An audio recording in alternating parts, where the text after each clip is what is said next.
My wife won $9 million, filed for divorce, and kicked me out, but she forgot the prenup her parents forced me to sign before marriage.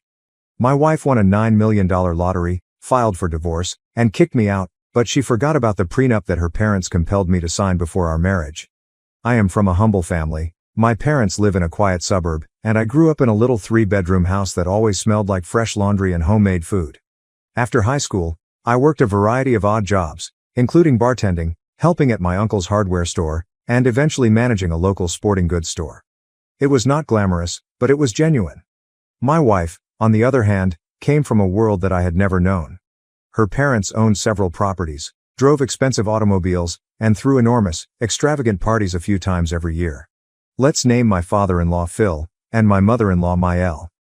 Maëlle was a tall, imposing figure who exudes quiet power in every setting. He'd make casual comments that seemed more like disguised threats or manipulations. Maëlle was also good at gently expressing disapproval. Just one raised eyebrow could make others shrink. They were never blatantly nasty in front of me, but I could always sense their displeasure behind the polite talk. After my wife and I got engaged, I learned how much her parents feared that outsiders would take their family assets. They treated me like an intruder, despite the fact that my wife and I had been dating for years. Before we could set a wedding date, Phil insisted that I sign a prenuptial agreement. I didn't have the money to fight it legally, and I was too consumed by love. I kept telling myself it was a symbolic gesture to placate her parents. Isn't love the only promise I needed? The day I signed is very clear in my mind. It was a warm afternoon in her parents' huge house. Mel spread down the document and slipped a pen in my direction. He gave me coffee, almost as if it were a regular business transaction. My wife stood to the side and said little. That hurt, but I dismissed it, assuming it wouldn't matter in the long term. The contract stated that any gifts, inheritances, or trust funds from her family remained her own property. However, any big item we acquired together, such as a house or lottery winnings, would be marital property. That seemed unusual to me, but all I wanted was to marry her. 6 months later, we married in a beautiful lakeside wedding. My parents were overwhelmed by the luxury yet remained supportive. My father's expression was tense as he greeted my in-laws. He'd always taught me to trust my instincts, but I assumed love would remove any doubts. The first several years passed without any noteworthy incidents. We resided in a condominium that her parents helped us get. I made monthly payments on the mortgage, despite the fact that the down payment came from her father's gift. Looking back, it was never actually a gift, but rather a tool for controlling us. But back then, I assumed that this was how wealthy families operated. Our marriage had the normal money squabbles and occasional outbursts about our parents interfering with our decisions. They'd arrive unexpectedly, bring new furniture or decor, and occasionally reorganize our entire living space without notice. My wife would dismiss my frustration, blaming it on her parents' supportive nature. Then came the day that everything flipped upside down. My wife called me, ecstatic, to tell me she had won a $9 million lottery prize with a random ticket she purchased at a petrol station.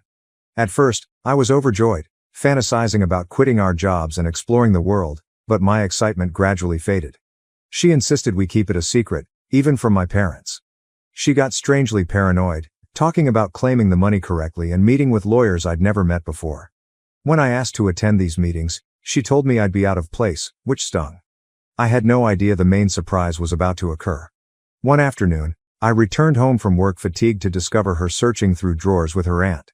She casually announced that she was filing for divorce and instructed me to pack my bags and leave the apartment, which she claimed was under her name. I was floored. Sure, I paid monthly mortgage payments, but she clearly thought her father's original down payment and her newfound wealth rendered me useless. I felt my heart break. I contacted my father, my voice cracking, and told him I had just been booted out of my own home. It was the ultimate treachery. The biggest shock came next. I learned that my father-in-law had sent his personal attorney to protect her. They wanted me out so they could keep the lotto earnings separate from me. Except they'd forgotten the provisions of the prenuptial agreement they'd forced on me. Instead of completely protecting their daughter, it declared that any windfall obtained during marriage counted as a shared asset. I then understood that if they insisted on divorce me immediately after winning the jackpot, they might not be able to keep anything. I decided to go cautiously. My father advised me to remain calm, hire a lawyer outside their social circle, and prepare for a nasty struggle. I was determined not to fold. They'd thrown down the gauntlet, treating me like a disposable annoyance. If they believed I'd walk away peacefully, they were greatly mistaken. I spent a few nights at my folks' house, attempting to process the shock. My mother was furious. shouting about how rude my in-laws had been from the beginning. My father, while also outraged, remained pragmatic. He contacted an old buddy, a family law attorney, and scheduled an appointment for me first thing in the morning. Sitting in that attorney's office, I felt a mixture of rage and relief. I told him about how my in-laws insisted on the prenup, how my wife had earned $9 million, and how she then surprised me with divorce. He chuckled as he reviewed the prenuptial agreement. They shot themselves in the foot, he told me. They specifically included language that lumps lottery winnings under marital assets. Unless a judge does some wild legal interpretation, you're entitled to a substantial portion. This was a lifeline for me. I was scared the prenup would keep me out, but it turned out that their fear of me claiming inherited wealth outweighed the potential of a jackpot scenario. My lawyer cautioned that it would not be simple. My in-laws were wealthy, well-connected, and likely to deploy a large legal team, but he believed we had a good case, especially given I had contributed financially to the marriage and had been unceremoniously evicted from our shared residence. I inquired about the divorce proceedings in our state. A disputed divorce can last months or longer, but if my wife's side realizes they are on shaky ground, they may seek an early settlement. The lawyer warned that they would use intimidation or underhanded tactics to persuade me to give away my rights cheaply. Within a few days, my father-in-law left me a frightening message, asking me to back off since I deserved nothing from his daughter. He claimed that if I sought to collect the lottery prizes, he would ensure that I received nothing. My lawyer just instructed me to document everything. Then, my mother-in-law cornered me outside my parents' house, suggesting a pathetic, silent exit. She portrayed it as a fantastic bargain, but it wasn't even enough to cover half of my mortgage payments. I declined, stating we'd see each other in court. She scoffed, perplexed by my refusal, obviously unaccustomed to anyone refusing her money. With negotiations at a deadlock, my lawyer filed petitions to prevent the lottery monies from being hidden or moved. That incensed my in-laws, who began spreading rumors about me being a gold digger who preyed on their young daughter. It stung, but I remained strong. My supervisor, who owned the sports goods store, had my back, dismissing my father-in-law's attempts to interfere with my employment. Friends took sides, some calling me petty, while others praised me for fighting back. The stress was unbearable, but I refused to succumb. We finally got a court date after several weeks of unsuccessful negotiations. My wife was not to be found. Personally, she was practically under her parents' protective wing, avoiding any direct communication with me. She let her lawyers do the talking, alleging I was a leech who gave nothing to the marriage. My lawyer objected, citing financial records, bill time sharing, and a specific prenuptial clause regarding windfalls. We also discussed how I had been violently kicked out of the condo. The judge directed both parties to prepare for a more formal hearing on asset partition. In one final attempt at intimidation, my father-in-law threatened my employer again, who swiftly instructed him to leave. That simply made my father-in-law angrier. My lawyer advised us to proceed carefully, but he was certain that a judge would see through their scare tactics. Nothing could have prepared me for the ultimate fight in court, but I knew the law was on my side, paradoxically, because to the very prenup they'd imposed on me. Weeks passed, and the anticipation for the approaching hearing reached fever pitch. My wife still avoided direct contact with me, but her lawyers inundated me with motions. They maintained that the lottery gain was separate property because she purchased the ticket, despite the fact that the prenup stated that any large windfall during marriage was marital. Meanwhile, my father-in-law attempted to ruin my reputation among friends and business acquaintances by spreading the myth that I was a gold digger who had married into the family purely for money. During this time, I had a combination of frustration and motivation. If they thought they could bully me out of my rights, they were mistaken.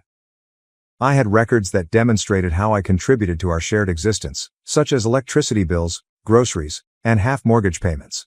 My attorney and I went over every element of the prenup. He highlighted a significant clause stating that any pecuniary windfalls, including but not limited to lottery or game show winners, are deemed marital assets unless expressly stated differently. It was as if my in-laws had accidentally left a back door open. A week before the hearing, we held a preliminary status conference. My wife arrived with her parents and a team of lawyers, 4 attorneys and a financial advisor. They looked at me with the same air of superiority, but their attitude softened when my lawyer quietly showed the prenuptial agreement, emphasizing the specific clause about lottery money. The judge listened attentively, appeared unimpressed by their attempts to dismiss the case, and ordered that all substantial assets be frozen until the main hearing. That same day, my mother-in-law cornered me outside the courthouse, insisting we speak like adults. She tried to provide a flat payment that was much lower than before, calling it generous for someone of my background. I refused again, telling her that we'd let the judge decide. She snapped that I was destroying the family, as if I had surprised her daughter with a divorce. The hypocrisy made my blood boil, but I remained calm. My lawyer had told me not to engage in heated confrontations that could be used against me later. Behind the scenes, I was terrified that my in-laws might try to hide the lottery earnings in hidden accounts. My lawyer, anticipating this possibility, filed court orders to block any substantial transfers. We also planned to have a forensic accountant ready in case we suspected them of hiding monies. My father-in-law's temper flared. He left me a voicemail calling me filthy and accusing me of taking the love from his daughter's life. It was lavish, given that they were the ones who kicked me out immediately after winning the lottery. As the hearing neared, I meticulously planned with my counsel. We practiced my statement to ensure I seemed calm and factual in court. I had papers of the prenup, receipts for the partially paid mortgage, and even texts from my wife confirming our joint bills.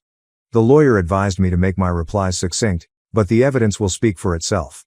If they attempted emotional theatrics, we would respond with precise documentation. On the morning of the hearing, I stood in front of the courthouse, my heart racing. My parents attended me for moral support, but they remained outside the courtroom. When the proceedings began, I noticed my wife seated near her father, both sporting stone-cold looks. Her mother lingered in the back, arms folded. My father-in-law's lawyers, dressed in glossy suits, were confident, maybe hoping that money and legal strength could overcome the facts. The judge, a severe woman in her 50s, didn't waste time. She invited each side to submit their arguments. My wife's main attorney attempted to portray me as a small contributor who had done little more than share the same living environment. They claimed the lottery purchase was a personal transaction made using her money. But my lawyer calmly reminded me that the prenup specifically includes such windfalls as marital property. We also have bank records indicating she had used our joint account card that day. When we presented the information, I noticed visible tension in my father-in-law's camp. The judge inquired whether they had any more paperwork indicating it was her personal money. They fumbled, claiming that the card had been used unintentionally or that it was her father's deposit into the account. But the statements clearly identified our names, not just hers. The judge took note, her attention going to them with anticipation. Eventually, my wife spoke. She said she never intended to upset me, and that her parents pushed for a divorce once the prize was won to protect family assets.